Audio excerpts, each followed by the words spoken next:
ഇത് actually coordinate ജിയോമെട്രീനെ base ചെയ്തിട്ടുള്ള ഒരു ക്വസ്റ്റ്യൻ ആണ്.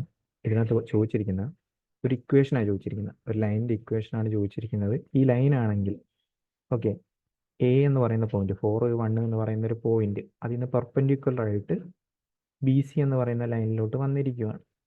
അപ്പോൾ ഈ ഒരു കേസാണ് അവർ ചോദിച്ചിരിക്കുന്നത്. ഓക്കെ, ലൈനിൻ്റെ ഇക്വേഷൻ ആയിട്ടാണ് ചോദിച്ചിരിക്കുന്നത്. അപ്പോൾ നമുക്ക് രണ്ട് ലൈനിൻ്റെ പോയിന്റുകൾ തന്നാൽ ഇക്വേഷൻ ഫോം ചെയ്യാൻ നമുക്കറിയാം. ഓക്കെ, ഇതിപ്പോൾ ബി സി എന്ന് പറയുന്ന ലൈനിലോട്ട് എ എന്ന് പെർപെൻഡിക്കുലർ ആണ്. അപ്പോൾ y minus y1 divide by y2 minus y1 equal to X minus x1 divide by x2 minus x1 ചെയ്ത് കഴിഞ്ഞാൽ നമുക്ക് അവിടെ ലൈനിൻ്റെ ഇക്വേഷൻ കിട്ടും. അപ്പോൾ y മൈനസ് y1 ഇതിലേതെങ്കിലും ഒന്നെങ്കിൽ സി അല്ലെങ്കിൽ ബി ഫിക്സ് ആയിട്ട് എടുത്തു കഴിഞ്ഞാൽ അങ്ങനെയാണ് ചെയ്യേണ്ടത്. ഞാനിപ്പോൾ ബി ആണ് y1 എന്ന് എടുക്കാൻ തീരുമാനിച്ചിരിക്കുന്നത്. അപ്പോൾ y plus 1 minus 1 then y2 minus y1, y2 എന്ന് പറയുമ്പോൾ സിൻ്റെ coordinate 5 minus -1 equal to X minus x1, X എന്ന് പറയുമ്പോൾ 2, okay, x1, okay, then x2 minus x1 4, അതായത് y plus 1 by 6 equal to X minus 2 by 4. Cut ചെയ്ത് പോയി 3ഉം 2ഉം എന്ന് പറഞ്ഞു വരും. 2y plus 2 equal to 3x minus 6, അല്ലെങ്കിൽ ലൈനിൻ്റെ ബേസിക് ഇക്വേഷൻ പോലെ എഴുതി കഴിഞ്ഞാൽ 2y equal to 3x minus 8. Okay, y equal to 3/2 by x minus 8.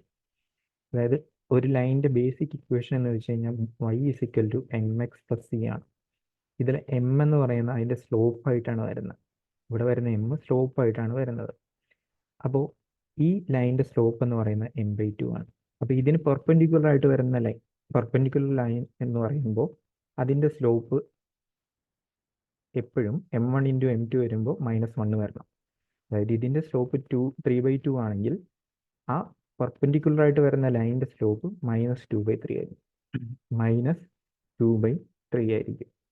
ഇനി എന്ത് ചെയ്യുക, ഇനി ആ ലൈനിൻ്റെ സ്ലോപ്പ് ഉണ്ട്, അതുപോലെ തന്നെ നമുക്ക് വേറെ ഉള്ളതെന്ന് വെച്ച് കഴിഞ്ഞാൽ ഒരു കോർഡിനേറ്റ് ഉണ്ട്, ലൈനിൻ്റെ ഇക്വേഷൻ ഫോം ചെയ്യണം. ലൈനിൻ്റെ ഇക്വേഷൻ ഫോം ചെയ്യണം. അതിനായിട്ട് നമുക്കുള്ളതെന്ന് വെച്ച് കഴിഞ്ഞാൽ y മൈനസ് y1 എന്ന് പറയുമ്പോൾ ഇനിയിപ്പോൾ പോയിന്റ് എ ആണ്. y minus y1 equal to m into x minus x1. m എന്ന് പറയുമ്പോൾ ഇവിടുത്തെ slope -2/3, x minus x1, x minus 4. Okay, അതായത് 3y minus 3 equal to -2x plus 8, അല്ലെങ്കിൽ 3y പ്ലസ് 2x എന്ന് പറയുന്നത് 11, അല്ലെങ്കിൽ 2x പ്ലസ് 3y എന്ന് പറയുന്നത് 11 എന്ന് പറഞ്ഞു കിട്ടും. സോ ഇതായിരിക്കും ഈ ഒരു ക്വസ്റ്റ്യൻ്റെ ഫൈനൽ ആൻസർ ആയിട്ട് വരുന്നത്. ദെൻ ഈ ഒരു ക്വസ്റ്റ്യൻ ഇതേപോലെ ലൈനിൻ്റെ ഇക്വേഷൻ ഇല്ലാതെ നമുക്ക് ചെയ്യാൻ പറ്റും. ലൈനിൻ്റെ ഇക്വേഷൻ ഇല്ലാതെ ചെയ്യാൻ പറ്റുമെന്ന് പറഞ്ഞു കഴിഞ്ഞാൽ ഈ